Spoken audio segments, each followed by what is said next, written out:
Incapacidad permanente por síndrome de túnel carpiano. La incapacidad permanente por síndrome de túnel carpiano es una de las más habituales.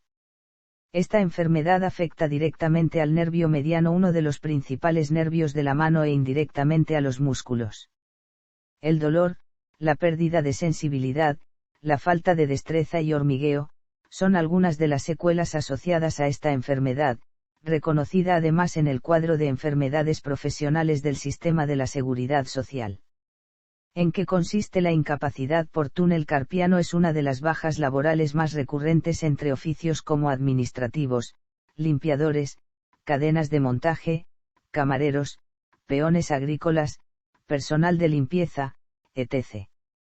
Todos aquellos trabajos que impliquen repetición de movimientos sobrecargan el nervio, provocando intenso dolor e incapacidad para realizar movimientos repetitivos con la mano, darán lugar a incapacidad permanente. Estos síntomas, no solo afectan a la vida laboral de quien lo padece, sino que pueden llegar a incapacitar para la realización de tareas cotidianas como sujetar los cubiertos para comer, conducir o vestirse. El nervio mediano, transcurre desde el antebrazo hasta la mano, y su contracción puede acabar debilitando la musculatura de la misma e incluso afectando al movimiento muscular, flexión de dedos, extensión de muñeca o efecto pinza con el pulgar, a la destreza necesaria para trabajos minuciosos o a la propia sensación táctil, normalmente en los dedos pulgar, índice, medio y parte del anular. Tipos y grados de incapacidad. Os explicamos los grados de incapacidad permanente más habituales por síndrome de túnel carpiano. La mayoría de casos dan lugar a incapacidad permanente en grado total. Pero en otros casos en los que además existan otras enfermedades que provoquen lesiones y limitación para trabajar, se concederá incapacidad absoluta. La incapacidad permanente total por síndrome de túnel carpiano. En este caso, el trabajador no podrá desarrollar su profesión habitual como venía realizándola antes de concederse la incapacidad permanente. Pero, desde el mes de enero de 2024 y tras la reciente sentencia del Tribunal de Justicia de la Unión Europea, el trabajador podrá solicitar la adaptación del puesto, situación totalmente compatible con la percepción de la pensión de incapacidad permanente. La pensión será del 55% de la base reguladora siempre que sea menor de 55 años, y el 75% si tiene 55 años o más. No deberá encontrarse en situación de alta, cotizando o dedicándose a otra actividad remunerada. Incapacidad permanente absoluta por síndrome de túnel carpiano. La obtención de incapacidad absoluta se reserva a los casos más severos, en los que aparecen dolencias añadidas que afectan, por ejemplo, a las cervicales o codos. Por ello, para la obtención de la incapacidad absoluta por túnel carpiano será muy importante la combinación de esta enfermedad con otras patologías. Al concederse incapacidad absoluta, el trabajador queda inhabilitado para cualquier tipo de profesión, concediéndole la Seguridad Social una pensión vitalicia, correspondiente con el 100% de su base reguladora y exenta de IRPF.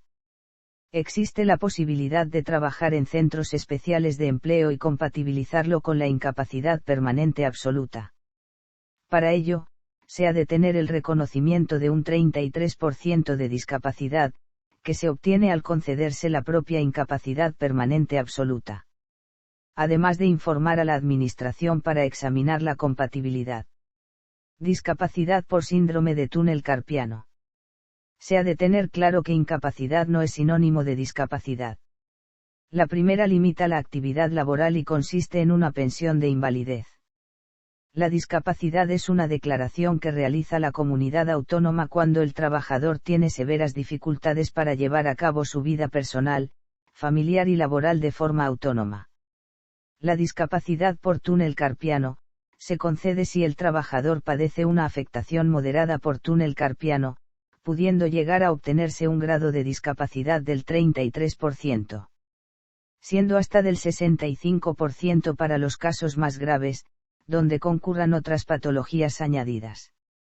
La concesión del certificado de discapacidad presenta grandes beneficios para acceder a puestos de trabajo adaptados, talleres especiales de empleo, opositar para plazas reservadas a personas con discapacidad, o beneficios fiscales.